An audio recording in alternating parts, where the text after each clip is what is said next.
निशान साहब यहीं से कंटिन्यू करते हैं। एक कॉलर है हमारे साथ। अस्सलाम वालेकुम जी, कौन बात कर रहे हैं, कहाँ से बात कर रहे हैं? जी वालेकुम अस्सलाम, मैं मोहम्मद कासिम बात कर रहा हूँ लाहौर से। जी और मेरा फरमाइए। सवाल हाफिज इमरान साहब से है। हाफिज साहब, आप हमें ये बता सकते हैं कि बाबर आजम ने इंटरनेशनल में कितनी सेंचुरी बनाई है, और क्या इंडिया के और अफगानिस्तान के खिलाफ क्या परफॉर्मेंस है हमारे बाबर आजम की? और दूसरा मेरा सवाल ये है कि बाबर आजम और मोहम्मद रिजवान T20 में तो ओपनिंग करना चाहते हैं, लेकिन वनडे में क्यों भागते हैं? आप ये जरा कहें। ठीक है, बहुत शुक्रिया, थैंक यू। आपने सेंचुरीज़ की बात की है जी, उसकी 19 सेंचुरियाँ हैं बाबर आजम की वनडे क्रिकेट में, और हाँ वनडे इंटरनेशनल्स में 19 सेंचुरी हैं, और उनकी 9 सेंचुरियाँ हैं उसमें टेस्ट मैचेस में। और मेरा ख्याल है कि एक दो उनकी T20 मैचेस भी हैं। क्यों राणा साहब, ऐसा ही है। तो लगभग उनकी 25 से 30 के दरमियान जो हैं वो सेंचुरियाँ बनती हैं। T20 का मेरे ज़हन में नहीं है, वो मैं देख लेता हूँ, लेकिन जो उनकी वनडे और टेस्ट मैचेस में सेंचुरियाँ हैं वो 19 और 9 हैं, यानी कि वनडे में 19 हैं और दूसरी जो है उनकी वो 9 सेंचुरियाँ हैं उसमें। अब आ जाती हैं T20 के, तो 3 T20 की हैं, 12 और 19 उनकी टोटल। जो वाइट बॉल में हैं वो 22 सेंचुरियाँ हैं और रेड बॉल में उनकी 9 सेंचुरियाँ हैं, तो ये 31 सेंचुरियाँ बनती हैं। राणा साहब क्यों नहीं ओपन, वनडे में क्यों नहीं ओपन करते? दूसरा सवाल आपकी तरफ है। सर, बाबर को वनडे में ओपन ना करना ऑब्वियसली ये तो T20 में भी ओपन करना चाहिए। वनडे में नंबर 3 पर 19 सेंचुरियाँ स्कोर कर रखी हैं। I don't understand why disturb इस बैटिंग ऑर्डर। हमने लास्ट टाइम भी ये वाली बात की थी कि बाबर आजम को बैटिंग ऑर्डर क्यों डिस्टर्ब करेंगे। अगर आपने उसको टीम में रखना है तो उसको उसी के ऑर्डर पर रखें। देखिए, आप किसी को ना कोई एक्सक्यूज़ ना दें कि मैं परफॉर्म नहीं कर सका। अगर आप एक स्पेशलिस्ट हैं, हम जिनको क्रिकेट की थोड़ी सी नॉलेज होती है समझते हैं कि बैटिंग ऑर्डर कितना इंपॉर्टेंट है आपके उसके लिए। इट डजंट मैटर कि आप दूसरी बॉल पे आते हैं, क्योंकि आप ओपनर का रोल कुछ और है, कोई और उसका मैंडेट है, वन डाउन का और है। और अगर आप वन डाउन पे अच्छा खेल रहे हैं सो इट डजंट मीन कि आप बगैर किसी रीज़न के उसको हटाएं। रिकी पॉन्टिंग भी ओपनर गए। रिकी पॉन्टिंग ने भी कभी बहुत अच्छी नंबर 3 पर खेलते, नॉट दैट आई रिमेंबर कि पॉन्टिंग ने कभी ओपन नहीं किया, या कैलिस ने कभी ओपन किया और नंबर 3 पे बहुत अच्छा खेलते। नहीं सर, नहीं, नेवर। अच्छा, ये वैसे ना थोड़ा विराट के इन्फ्लुएंस में आकर भी थोड़ा सा हो जाता है। विराट ने 2024 के वर्ल्ड कप में ओपन किया तो उसमें भी थोड़ा सा माइंड में आता है कोई बात नहीं, बाबर भी कर सकता है, विराट ने कर लिया तो बाबर भी कर सकता है। लेकिन विराट ने एक तसलसल के साथ पहले कम स्कोर पर आउट हुए और फिर फाइनल में जाकर उन्होंने परफॉर्म किया। और बाबर आजम को अगर हम देखते हैं तो वो अपने नंबर पर भी इस वक्त उतनी परफॉर्मेंस उस तरह से नहीं दे रहे। अगर कोई कहता है ना उन्होंने रन्स बनाया, उन्होंने 70 किया, उन्होंने 31 रन्स बनाए एक मैच में उन्होंने 70+ रन्स बनाए, उसमें आप देखें उन्होंने बॉल्स कितनी यूज़ की हैं। और आपके पास इतना मार्जिन है when you are on chase, जब आपके पास 300 बॉल्स आपकी पॉकेट में है और आपके पास जो टारगेट है वो 300 से भी ज़्यादा है, तो क्या आपके पास ये मार्जिन है कि आप उसके अंदर इतनी बॉल्स खाने के बाद अगर आप रन्स करें और ऐसे बैट्समैन को आप सडनली उसके नंबर से हटाकर ओपनिंग पे ले आएँ? देखिए, दो चीज़ होती है। एक आपको ना बड़ी एक फेमस वर्ड होता है जॉब रोटेशन पे भेजना। I work in the corporate sector, तो उसमें जब जॉब रोटेशन पे भेजते हैं ना, इसका मतलब कि आपको साइडलाइन करना होता है। So it is getting you out of your comfort zone. तो बाबर को उसके कंफर्ट जोन से भी आप हटाएंगे। देखिए, विराट का इससे कॉन्नोटेशन मिलाना, विराट किसी और कैपेबिलिटी का प्लेयर है, बाबर आजम की और कैपेबिलिटी है। बाबर के तौर पे देखें तो Babar is not even a shade of himself. इस पे कोई और दूसरी बात नहीं है। बाबर आजम को अपने ही लेवल पे आके अपनी ही पुराने आप सेल्फ को देख के आगे बढ़ना है। तो बाबर आजम के लिए आई थिंक ये एक चैलेंज ज़रूर होगा। लेकिन मैं समझता था कि अगर आपने उसको ओपन कराना था तो कोई ओपनर क्या पाकिस्तान में आपको मिला नहीं था? क्या उस टाइम पे 3 बंदे तैयार नहीं थे आपके पास ओपन करने के लिए?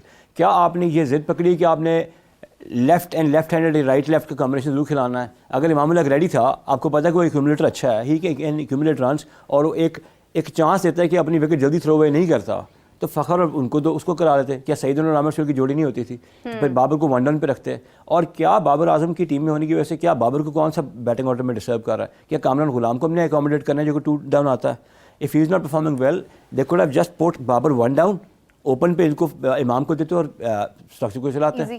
तो ये this was the easiest thing. I don't know, हम लोग इन राउट्स को चेंज करके इधर से उधर से करके हम क्या साबित करना चाहते हैं? हमें तो बहाना मिल गया ना, सडनली ओपनर इधर से इंजर्ड हुआ, उधर से हमने फायदा उठाया। हमने कहा भाई अब पूरे का पूरा जो है ना वो अपनी मर्जी चला दो, यहाँ पर कोई रोकने वाला तो है नहीं, कोई पूछने वाला तो है नहीं। अभी हारिस रऊफ की इंजरी तो नहीं, खैर वो अनफिट है, लेकिन उनकी तकलीफ इतनी बड़ी शायद ना हो जितनी बड़ी बनाई जाए।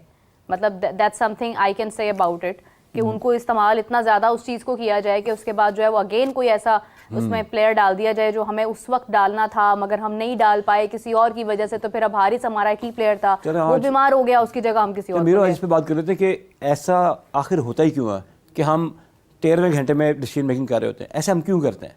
हम लोग अब मतलब आखिरी कोई क्वेश्चन ना कर सके, सडनली चेंज ना करना पड़ता। It is just to create a diversion.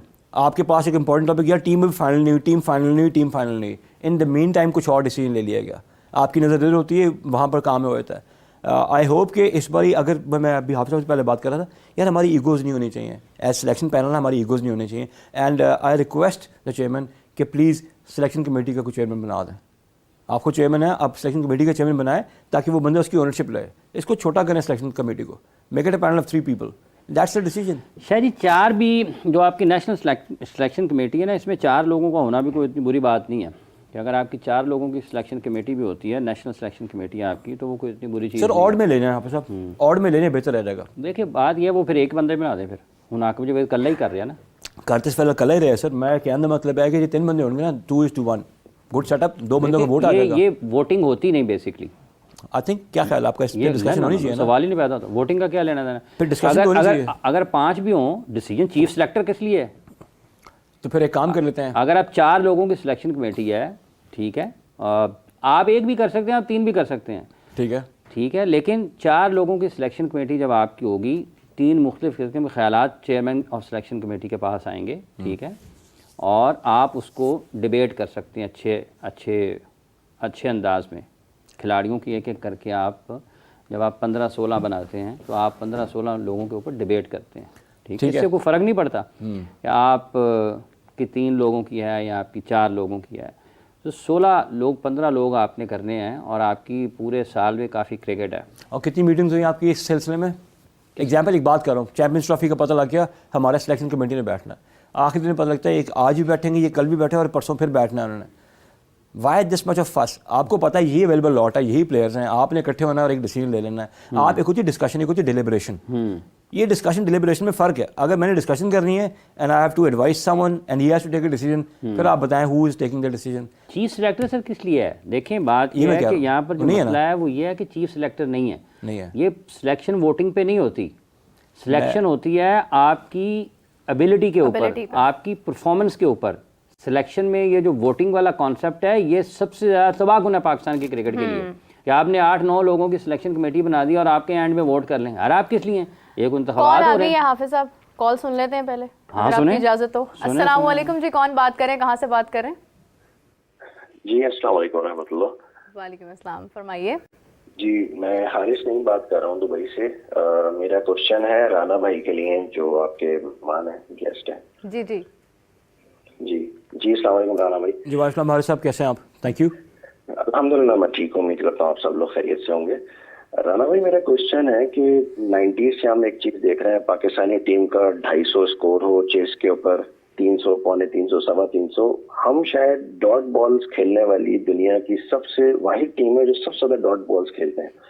और ओपनर को छोड़ के या नंबर 3 को छोड़ के अगर हमारे 1 से 2-3 तेज विकेट गिर जाए तो सारे के सारे प्लेयर्स जो है वो एक शेल में चले जाते हैं और उनकी बजाय ये कि स्ट्राइक रोटेट कर लें, प्रेशर अपने ऊपर से रिलीज करें, कम से कम रना बॉल ही खेल लें। अब जिस तरह हमारा लास्ट मैच भी हुआ है 330, आज के दौर में 330 इज नथिंग, 200 तो मेरे ख्याल 20 ओवर में टीमें कर रही हैं। तो ऐसे इतनी ज्यादा कोचिंग हमारी इस लेवल पे हो रही है जो कि नीचे लेवल पे होनी चाहिए। क्या हमारा ऐसा कोई मैकेनिज्म नहीं हो सकता जिसमें हमारे प्लेयर्स को ये बता दिया जाए कि भाई आप ना करें, छक्के नहीं मारे, चौके नहीं मारे, लेकिन कम से कम रना बॉल खेल लें तो स्कोर कर लें। बिल्कुल सही है, बहुत शुक्रिया हारिस साहब आपका। Very valid question Haris. Actually मेरा भाई हमारा साहब कदा कलामी की माजरत चाहूँगा, ये मैंने भी आपसे जिक्र किया था, ये पहले भी 250 की बात हुई ना, अभी भी 250 की बात हुई है। और ये डॉट बॉल ये भी पाकिस्तान का एक बहुत बड़ा मसला है, सिर्फ क्रिकेट का नहीं, पाकिस्तान के लोगों का भी बड़ा मसला है।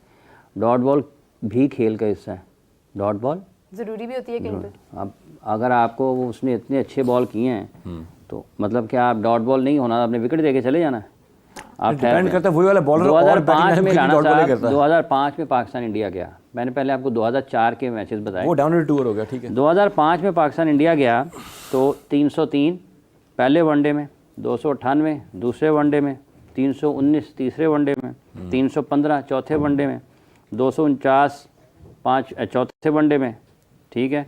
उसके बाद 252 पाँचवें वनडे में 249 और 252 जो पाँचवें वनडे में पाकिस्तान ने किए कितने ओवर्स में 42.5 ओवर, रैंडम था मैच, ठीक है। और ये पाकिस्तान 2002 का जो मैं आपसे जिक्र कर रहा था वो 2002 में अगर आप निकालें ना कि पाकिस्तान कितनी मरतबा 300 रन की और उससे ज़्यादा, तो आज जो लोग पाकिस्तान में ये मॉडर्न डे क्रिकेट का राग अलापते हैं ना, मॉडर्न डे क्रिकेट आगे बहुत बड़े बड़े लोग कहते हैं। तो मॉडर्न डे क्रिकेट क्या है?